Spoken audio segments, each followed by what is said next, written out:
அண்மை செய்தி.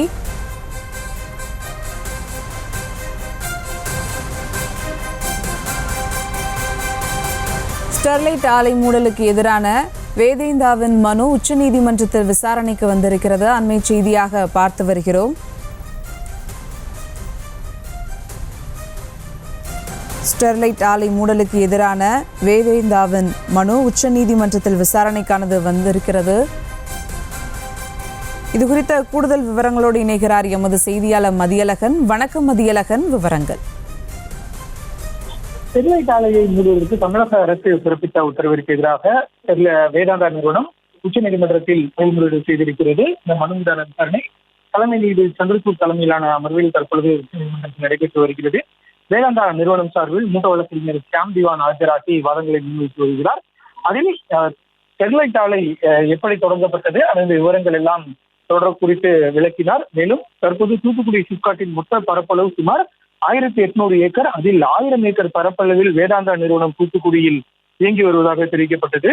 தூத்துக்குடி சிப்காட்டில் மொத்தம் 67 நிறுவனங்கள் இயங்கி வருவதாகவும் 27 நிறுவனம் ரெட் கேட்டகரி என்று வகைப்படுத்தப்பட்ட நிறுவனம் எனவும், ஆனால் அவற்றின் மீது எந்த நடவடிக்கையும் எடுக்கப்படாத நிலையில் ஸ்டெர்லைட் மீது மட்டும் நடவடிக்கை எடுக்கப்பட்டதாக வாதிட்டார். மேலும் 2018 நிறுவனம் லைசன்ஸ் புதுப்பிக்க விண்ணப்பித்த பொழுது அது கிடப்பில் போடப்பட்டதாகவும், ஸ்டெர்லைட் ஆலையை செயல்படக்கூடாது என தமிழக அரசு தெரிவித்ததாகவும் வாதங்களை முன்வைத்தார். மேலும் ஆலை பல்வேறு விதிமுறைகளை பூர்த்தி செய்யவில்லை என தமிழக அரசு சார்பில் தெரிவிக்கப்பட்டதாகவும், நிறுவனத்தின் மதிப்பு 2018ஆம் ஆண்டில் 3727 கோடி ஆக இருந்து தற்பொழுது அதனுடைய மதிப்பு 6000 கோடி என்றும் வாதிடப்பட்டது.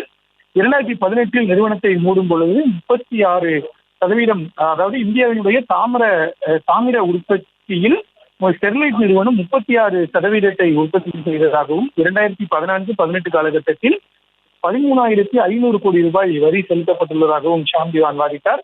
மேலும் 1200 டன் தாமிரத்தை நாள் ஒன்றுக்கு உற்பத்தி செய்யும் வசதி ஸ்டெர்லைட் ஆலையில் உள்ளதாகவும், 4 லட்சம் டன் தாமிரம் ஆண்டுக்கு உற்பத்தி செய்யும் திறன் ஸ்டெர்லைட் ஆலைக்கு உள்ளதாகவும் தெரிவித்தார். கடந்த 1997 முதல் 2018 வரை தொடர்ந்து ஆலை செயல்பட்டு வந்த நிலையில் நிறுவனத்தின் மீது கூறப்பட்ட குற்றச்சாட்டுகள் அனைத்துமே தவறானது என்றும் அதனை தாங்கள் ஏற்றுக்கொள்ளவில்லை என்றும் தெரிவித்தார். குறிப்பாக வேதாந்தா நிறுவனம் நிலத்தடி நீரை மாசுபடுத்தியது, நிலத்தடி நீர் தொடர்பான ஆய்வை வழங்கவில்லை, காப்பர் சில்ட் 3வது நபரின் நிலத்தில் உள்ளதை அகற்ற வேண்டும் என தமிழக அரசு கூறியது, கழிவுகளை முறையாக அகற்றுவதற்கான நடவடிக்கைகளை மேற்கொள்ளவில்லை, காற்று மாசு ஏற்படுத்தியது, காற்றின் தரம் குறித்த ஆய்வை மேற்கொள்ளவில்லை, அதனுடைய அறிக்கையை தாக்கல் செய்யவில்லை, ஜிப்சம் கழிவு மூலம் மாசு ஏற்படுத்தியது போன்ற குற்றச்சாட்டுகளை தமிழக அரசு எங்களுக்கு எதிராக தெரிவித்திருக்கிறது. அந்த குற்றச்சாட்டுகளை தாங்கள் முழுமையாக மறுப்பதாகவும் வேதாந்தா நிறுவனம் சார்பில் உச்சநீதிமன்றத்தில் வாதம் முன்வைக்கப்பட்டிருக்கிறது.